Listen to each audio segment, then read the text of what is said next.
우리 하나님 말씀 같이 보겠습니다. 구약성경 호세아 2장 2절 말씀부터 13절 말씀까지 우리 한 목소리로 같이 읽겠습니다. 너희 어머니와 논쟁하고 논쟁하라. 그는 내 아내가 아니요 나는 그의 남편이 아니라. 그가 그의 얼굴에서 음란을 제하게 하고 그 유방 사이에서 음행을 제하게 하라. 그렇지 아니하면 내가 그를 벌거벗겨서 그 나던 날과 같게 할 것이요 그로 광야같이 되게 하며 마른 땅같이 되게 하여 목말라 죽게 할 것이며 내가 그의 자녀를 긍휼히 여기지 아니하리니 이는 그들이 음란한 자식들임이니라.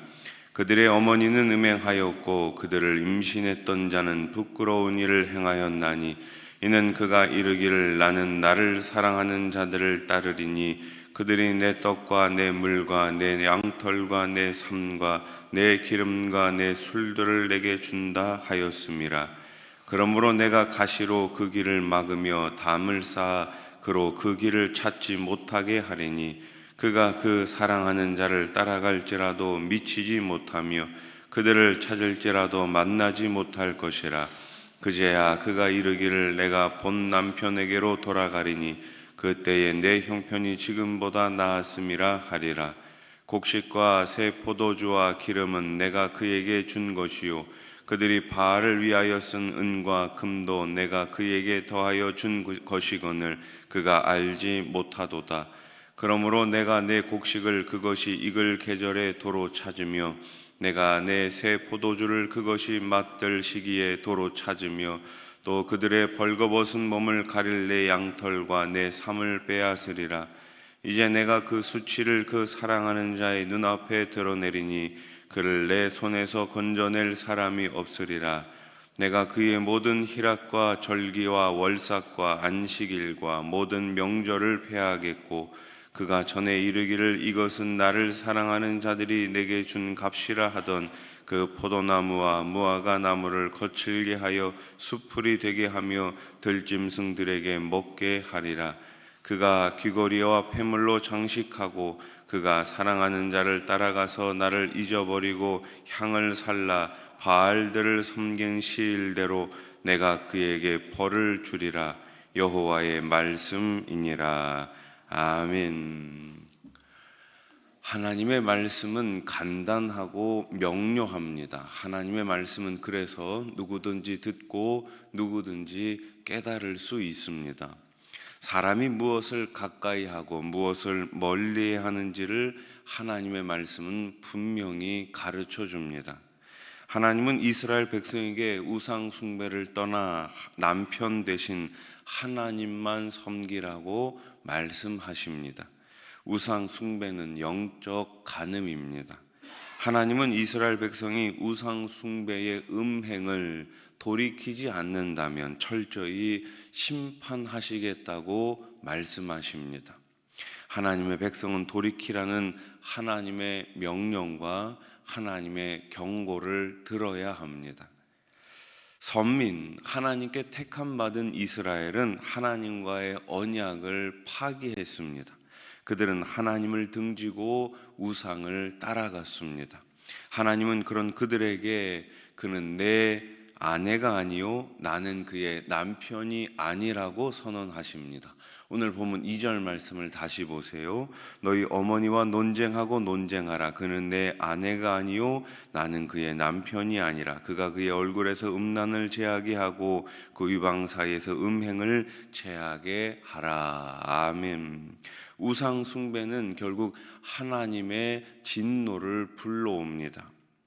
그냥 분노가 아닙니다. 언약에 근거한 신분까지 말소하는 분노예요. 우리가 오직 그리스도의 은혜 언약으로만 하나님 앞에 의로워질 수 있습니다. 하나님은 우상 숭배에 찌들어 있는 이스라엘을 향해 음행의 흔적을 지우라고 말씀하시죠. 그렇지 않으면 극심한 고통과 수치 가운데서 죽게 하겠다고 경고하십니다. 3절 말씀 보세요. 그렇지 아니하면 내가 그를 벌거벗겨서 그 나던 날과 같게 할 것이요 그로 광야같이 되게 하며 마른 땅같이 되게 하여 목말라 죽게 할 것이며. 아멘. 하나님의 엄중한 경고 앞에 사는 길은 회개밖에 없습니다. 돌아가는 거예요. 돌이키는 거예요. 주님이 십자가에서 흘리신 용서의 피를 힘입어야 하는 것입니다. 하나님 앞에 용서받지 못할 죄는 없습니다. 그래서 우리는 속히 경고가 실현되기 전에 회개의 자리로 다시금 돌아가야 하는 것이죠. 이스라엘이 우상 숭배에 빠져 헤어나오지 못한 이유는 우상이 그들을 먹인다고 생각했기 때문이에요. 하나님이 나를 먹이시는 것이 아니라 우상이 나를 먹인다고 생각했기 때문에 우상을 섬겼던 것이죠. 어리석은 사람은 하나님 밖에서 행복을 찾으려고 합니다. 그것이 헛된 일이라 말해도 어때요? 듣지 않지요. 고집을 부리다가 처절한 실패를 겪고 나서야 깨닫게 됩니다. 가장 본질적인 행복, 우리 인간에게 있어서 가장 기본적인 행복은 하나님 안에서만 찾을 수가 있는 거예요. 왜 그렇습니까?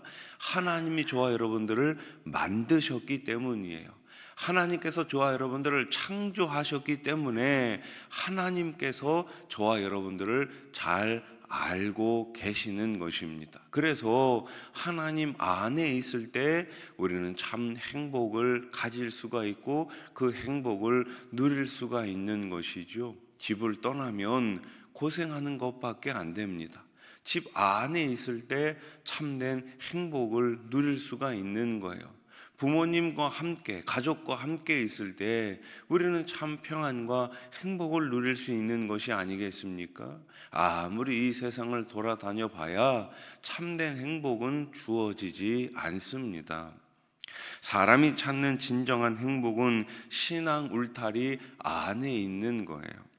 이스라엘 백성에게 쓸 것을 공급하시는 분은 하나님이십니다. 하지만 사람들은 그것을 몰랐습니다. 하나님이 주신 것들을 가지고 오히려 바알을 섬기기에 바빴습니다. 하나님께서 주신 것을 감사하며 행복해하며 다시금 하나님께 영광을 올려드려야 하는데 오히려 하나님께로부터 받은 것을 바알에게 갖다가 바친 거예요. 하나님이 주신 것들을 가지고 오히려 바알을 섬기기에 바빴다. 그들의 뻔뻔스러운 이 행위에 화가 나신 하나님은 그들에게 주셨던 것을 모조리 회수하겠다고, 빼앗겠다고 말씀하십니다. 9절 말씀을 보세요. 그러므로 내가 내 곡식을 그것이 익을 계절에 도로 찾으며 내가 내 새 포도주를 그것이 맛들 시기에 도로 찾으며 또 그들의 벌거벗은 몸을 가릴 내 양털과 내 삶을 빼앗으리라. 아멘. 여러분, 지금 호세아서는 남편과 아내, 신랑 되신 하나님과 신부 되신 이스라엘의 관계에 대해서 이야기하고 있어요. 여러분, 신랑이 열심히 일을 해가지고 돈을 벌어가지고 아내에게 필요한 것들을 다 갖다 줬어요.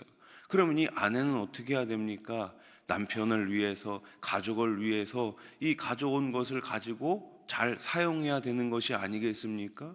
그런데 지금 신부된 이스라엘은 어떻게 하고 있는 거예요? 하나님, 남편, 신랑 되신 그분께서 주신 것을 가지고 가족을 위해, 남편을 위해 쓰는 것이 아니라 다른 남자한테 이것들을 다 갖다가 쓴다라는 거예요. 우리의 필요를 아시고 채우시는 분은 하나님이십니다. 모든 것이 하나님의 은혜예요. 하나님이 주신 은혜를 자기 욕심을 위해서만 사용하면 하나님께서 그 은혜를 도로 거두어 가시는 것입니다. 하나님이 주신 은혜에 감사하며 하나님을 섬길 때 우리는 진정한 행복 가운데 살아갈 수가 있습니다. 하나님이 내리실 형벌은 모든 기쁨이 사라지는 것입니다. 하나님은 이스라엘이 즐거워하던 온갖 잔치와 절기, 땅의 소산들을 없애버리겠다고 말씀하십니다. 이 형벌은 이스라엘 백성이 하나님을 잊어버리고 우상을 숭배한 세월만큼 이어지게 될 것입니다. 죄 짓는 시간은 결코 즐거운 시간이 아니에요. 죄값의 천국 금액만 더 늘어날 뿐입니다. 죄에는 반드시 대가가 따릅니다. 죄의 쾌락 이후에 찾아올 엄중한 형벌을 생각하고 죄를 끊어내는 지혜가 우리 가운데 있어야 합니다. 잘못된 길에 들어서면 계속해서 그 길로 가는 것이 아니라 이것이 잘못됐다고 생각되는 그 순간 빨리 돌이켜야 하는 것입니다. 돌아가야 하는 것입니다. 우상 숭배는 심각한 죄입니다. 하나님의 분노를 불러오기 때문이에요. 하나님은 질투하시는 하나님입니다. 아내인 이스라엘이 우상과 음행하는 것을 보고 두시는 분이 아닙니다. 하나님은 은혜를 거두시고 형벌을 내릴 것이라고 경고하십니다. 경고는 우상으로부터 돌이켜 주님께 돌아오라는 하나님의 엄정한 명령입니다. 우리는 은혜를 주시는 하나님을 기억하고 그 은혜에 합당한 삶을 살아가야 합니다. 말씀을 맺겠습니다. 우리의 삶에서 누리는 모든 것들은 하나님의 선물입니다. 따라해 보십시오. 하나님의 선물입니다. 여러분 기억하십시오. 오늘 나에게 주어진 모든 것이 하나님의 선물입니다. 그것을 기억한다면 우리는 매일매일 더 주님 안에서 행복한 삶을 살 수 있습니다. 오늘 하루도 그 주님과 함께 행복한 삶을 살아가시기를 우리 주님의 이름으로 간절히 축원합니다. 기도드리겠습니다. 하나님 아버지, 주 안에 있는 것이 참 기쁨이고 참 행복임을 다시금 깨닫게 됩니다. 오늘 나에게 주어진 모든 것, 내 평생을 통해서 주어진 모든 것이 다 하나님의 선물임을 깨닫게 해주시고 주님과 함께 매일매일 기쁨의 신앙생활, 행복한 신앙생활을 해나가는 우리 수원아산교회가 되게 해 주시옵소서. 오늘도 주님 앞에 나와 부르짖어 기도합니다. 우리 하나님 꼭 응답해 주시옵소서. 자녀들의 문제를 놓고 기도합니다. 가정의 문제, 일터의 문제, 또 경제적인 문제를 가지고 또 질병의 문제를 놓고 주님 앞에 기도합니다. 우리 하나님 반드시 좋은 길을 열어 주시옵소서. 모든 것이 합력하여 선을 이뤄 가시는 그 분명하신 하나님의 말씀을 믿고 의지하며 주님 앞에 나아가는 주님의 자녀들 되게 해 주시옵소서. 이 나라 이 땅을 긍휼히 여겨주시고 잘못된 모든 법안들, 성경적이지 않는 창조 질서에 어긋나는 모든 법안들은 하루속히 폐기되게 해 주시고 하나님만 온전히 섬기는 이 나라 이 땅 긍휼히 여겨 주시옵소서. 저 북녘 땅에 가서 마음껏 주님 이름 부를 수 있도록 저 북한 정권, 공산 정권이 무너지게 해 주시고 한라산부터 백두산까지, 백두에서 땅끝까지 오직 복음을 전하는 우리나라 한국교회 되게 해 주시옵소서. 이제 가을입니다. 10월 달에 가을 금요 부흥회를 준비하고 있습니다. 우리 교회 모든 성도들 다시금 이 부흥회를 통하여 말씀의 부흥, 기도의 부흥, 영적인 부흥이 있게 해 주시옵소서. 하나님 아버지, 평생에 계신 분들이 있습니다. 연로하신 어르신들이 있습니다.